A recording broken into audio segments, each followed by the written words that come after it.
បាទអញ្ចឹងសូមស្វាគមន៍មកកាន់ការ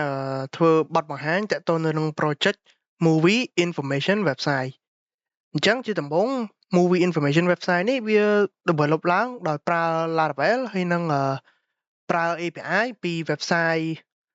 Movie the Movie Database ឬមកហៅកាត់ថា TMDB នេះ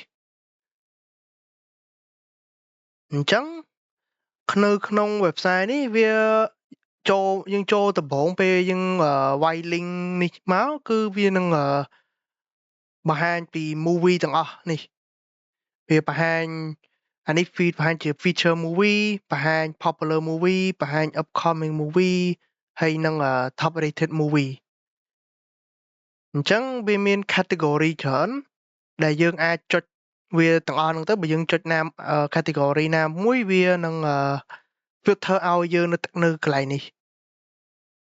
ហើយយើងរងចាំបន្តិចទៅគឺវានឹងបង្ហាញ movie category ហ្នឹងហើយនេះយើងចុច animation វាបង្ហាញmovie បែប animation ដែលកំពុងតែ popular ដែលវាអត់ទាន់ចេញវានឹងចេញឆាប់ៗនេះជាដើមហើយយើងអាចចុចចូលមើលចុចចូល view detail movie ទាំងអស់ហ្នឹង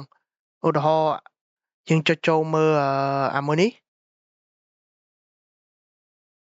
វានឹងនាំយើងទៅកាន់ page movie មួយហ្នឹងគឺនេះវាបង្ហាញពីអឺសង្ខេបខ្លីៗបង្ហាញពីអ្នកផលិតភាពយន្តទាំងអស់ហ្នឹងហើយបង្ហាញពីតួអង្គសំខាន់បង្ហាញពី actor ដែល actor សំខាន់របស់រឿងមួយហ្នឹង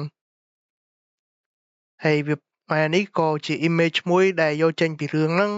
ហើយនេះជា recommendation រឿងផ្សេងៗចឹងទៅហើយយើងអាចចុចចូលមើល trailer បានដែលវានឹងនាំយើងទៅកាន់ YouTube បាទហើយនេះជាពួក actor ហ្នឹងយើងអាចចុចលើឈ្មោះពួកគាត់ទៅវានឹងនាំគាត់ទៅកាន់page របស់ពួកគាត់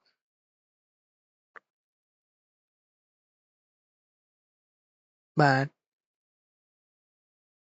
ហើយនេះវានឹងបង្ហាញពីឈ្មោះពួកគាត់អាយុថ្ងៃខែឆ្នាំកំណើតរបស់គាត់កន្លែង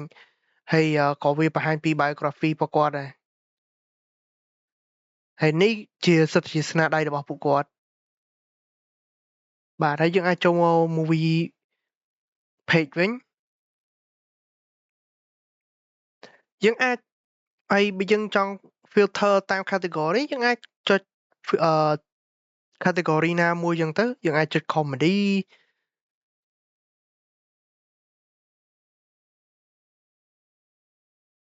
វានឹងបង្ហាញពី movie comedy ប្រភេទ comedy ទាំងអស់ហ្នឹង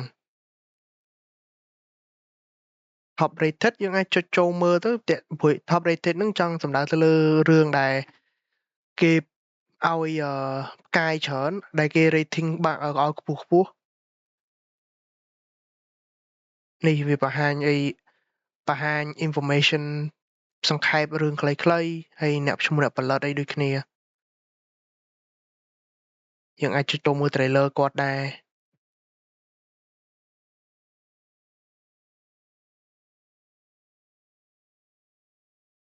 ហើយយើងក៏អាចចុចចូលមើល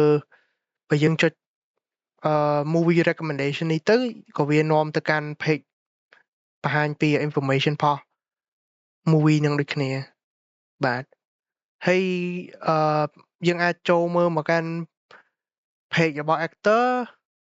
វានឹងបង្ហាញពី actor ដែលល្បីជាងគេឥឡូវហ្នឹងដូចអាចចុចហើយនេះវាបង្ហាញពីឈ្មោះរឿងដែលពួកគាត់ដើរតួនៅក្នុងនេះចុចចូលទៅក៏វាបង្ហាញពី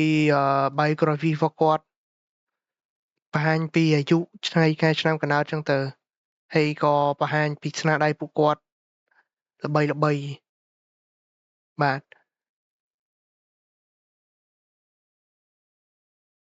feature ចុងក្រោយនោះគឺយើងអាច search movie ដែលយើងចង់មើលឧទាហរណ៍ដូចរឿង Pacific Rim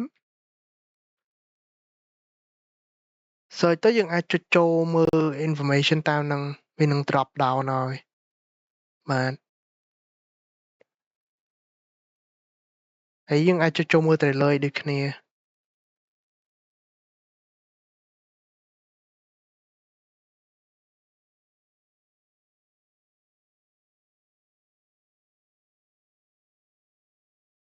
បាទអញ្ចឹងការធ្វើបទបង្ហាញ project movie information website គឺបានចូលមកទីបញ្ចប់អញ្ចឹងសូមអរគុណ